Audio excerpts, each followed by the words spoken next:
Alléluia.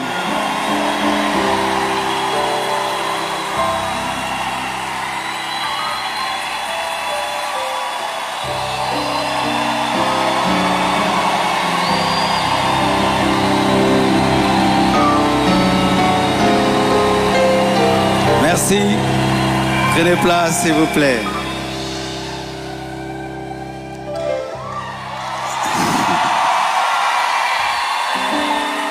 Amen. Ne coupez pas le live, hein? Nous voulons que ça passe en live. Ne coupez pas le live.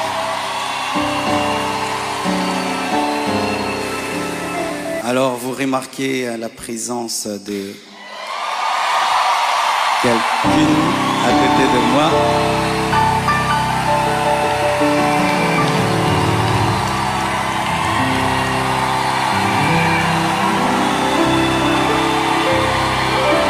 Amen. Est-ce que je peux maintenant parler? Amen. Alors, beaucoup de gens posent la question, elle est d'où, elle est d'où, elle est qui? Même des gens me posent la question, même sur ses cheveux. Est-ce que ce sont ses vrais cheveux? Mais les Congolais, nous sommes graves, hein? Même les cheveux de quelqu'un, vous suivez. Elle est malienne, elle a aussi des origines libanaises, donc c'est un mélange comme moi aussi. Alors, j'ai quelque chose à vous dire. Alors, pour ne pas aller de travers, j'ai préféré écrire afin d'être concis et d'être clair, parce que il est bon vraiment que je vous raconte comment on s'est rencontrés. Amen. Hein?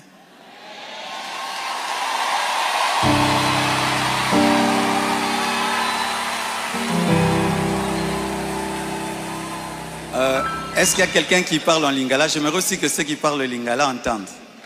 Qui interprète bien le lingala et qui est bien habillé?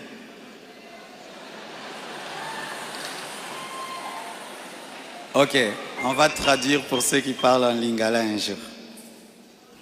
Chers frères et sœurs, après le décès brusque de Maman Blanche, j'ai traversé l'une des saisons les plus sombres de ma vie. J'étais au bord de la dépression, même de l'AVC et même de la mort. Mais beaucoup ne s'en sont pas rendus compte, car je faisais l'effort de rester fort pour vous encourager et pour que l'Église ne devienne pas un lieu de deuil permanent. La solitude, les nombreux questionnements, la douleur de mes enfants, l'innocence de mon bébé, le poids du ministère, la gestion de mes affaires, de ma maison et même de moi-même, tout cela pesait terriblement sur mes épaules. Il m'arrivait de sécher mes larmes avant de prêcher et de pleurer dans mon bureau après avoir prêché. Dans cette épreuve, le pasteur Ézéchiel Moulumba, un ami d'enfance et fils du même père spirituel, me parla un jour de sa fille Esther. Mais je lui répondis que je n'avais ni la force ni la tête à cela. J'avais même demandé à Dieu le don du célibat dans l'espoir de ne plus jamais ressentir le besoin de me marier. Mais Dieu ne répondit pas à cette prière. À plusieurs reprises, par l'intermédiaire des prophètes, des songes et des convictions personnelles, le Seigneur me fit comprendre qu'il voulait que je continue ma route et que je refasse ma vie avec quelqu'un d'autre et qu'il était dangereux pour moi de rester longtemps dans le veuvage car un plan maléfique se tramait contre ma vie, mon ministère, ma famille et l'Église. Je me souviens d'une vision particulièrement marquante. J'étais dans une chambre encerclée de très longs serpents aux couleurs magnifiques.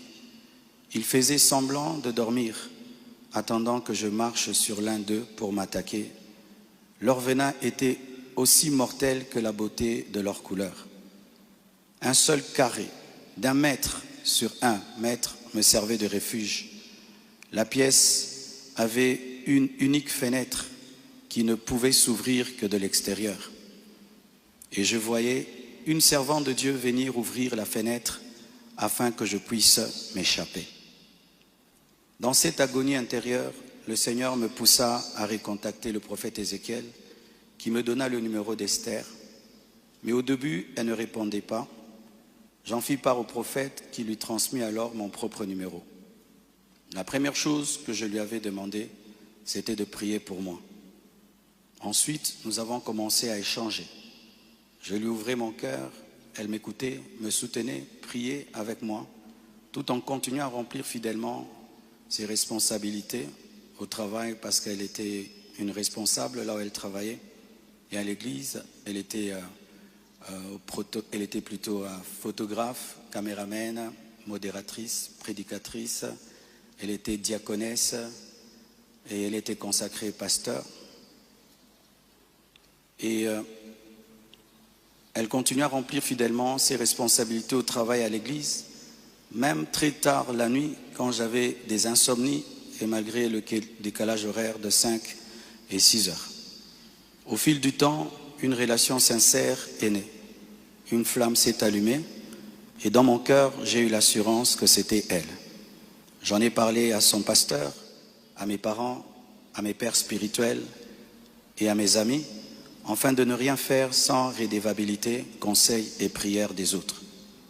Même mes enfants ont été associés.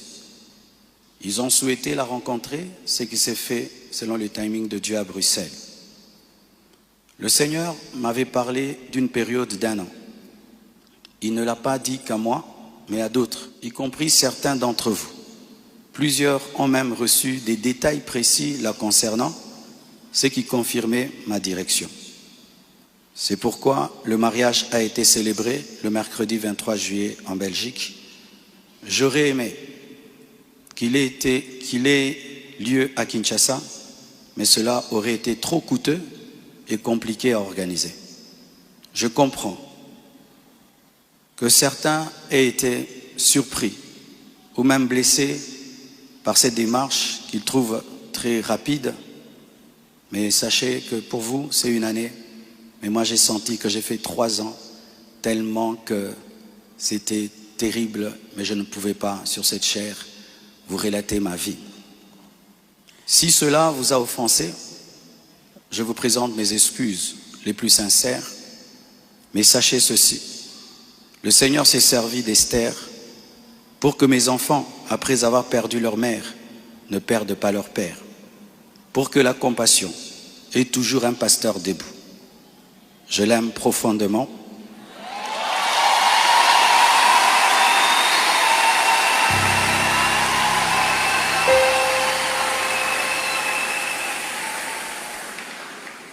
Je l'aime profondément.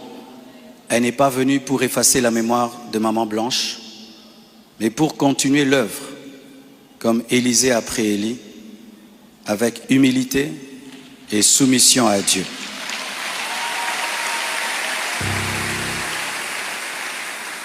Priez pour elle, elle est étrangère, c'est sa première fois d'être au Congo. Elle a eu le baptême de 4 heures du temps d'embouteillage.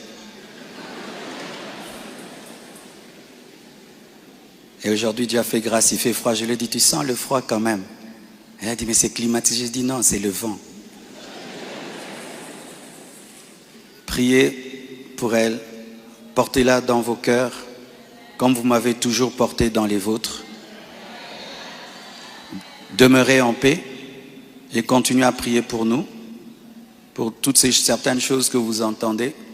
Je vais clarifier ça progressivement, avec le temps de Dieu, dans l'amour, dans le pardon et dans la sagesse, sans rancune. Et merci de tout cœur et que Dieu vous bénisse abondamment.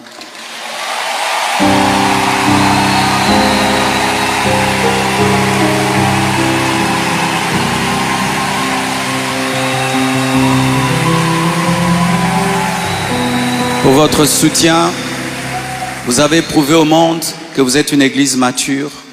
Vous avez prouvé au monde que vous êtes une église enracinée. Vous avez prouvé au monde que votre foi est fondée sur Jésus. Vous avez prouvé au monde que vous êtes une église 4x4, une armée de Dieu.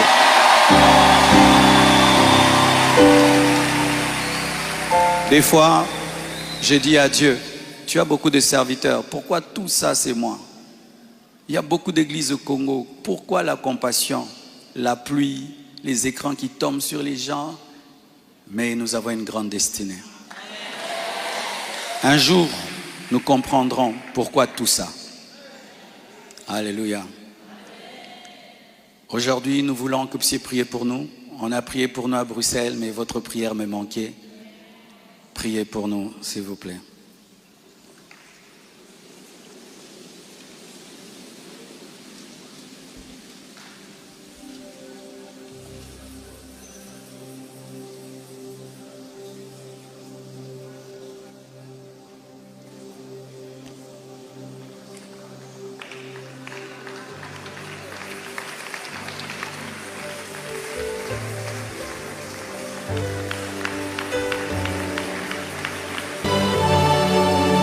Alléluia. Maman Esther va prier pour nous.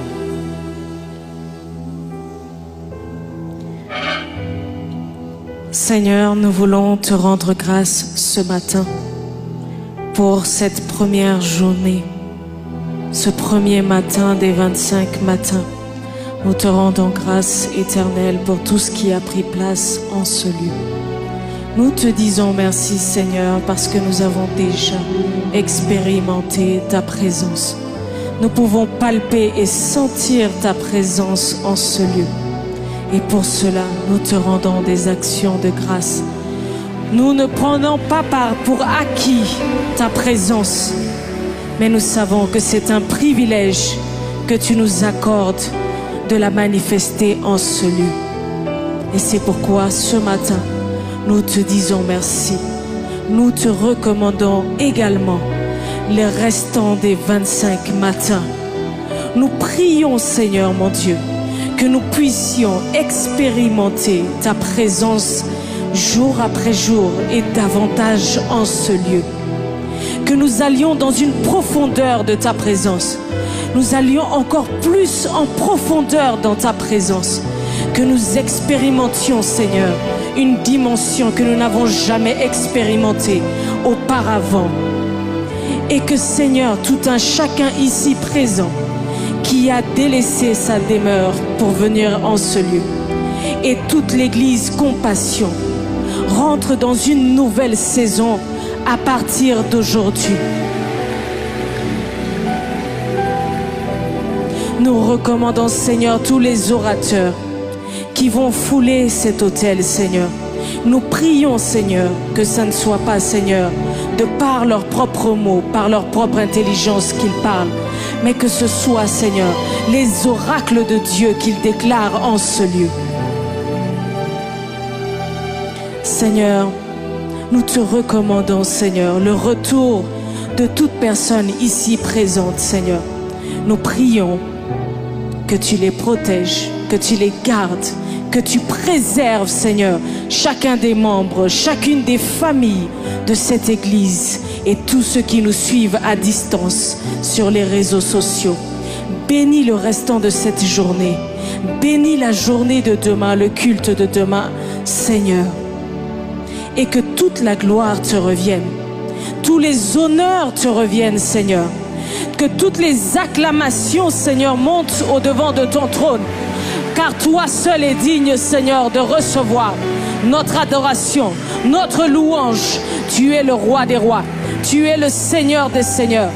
Tu es le maître incontesté de l'univers. Il n'y a point d'autre nom, Seigneur, qui soit au-dessus du tien.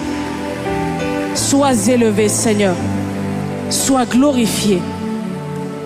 C'est dans le nom de Jésus que nous avons ainsi prié.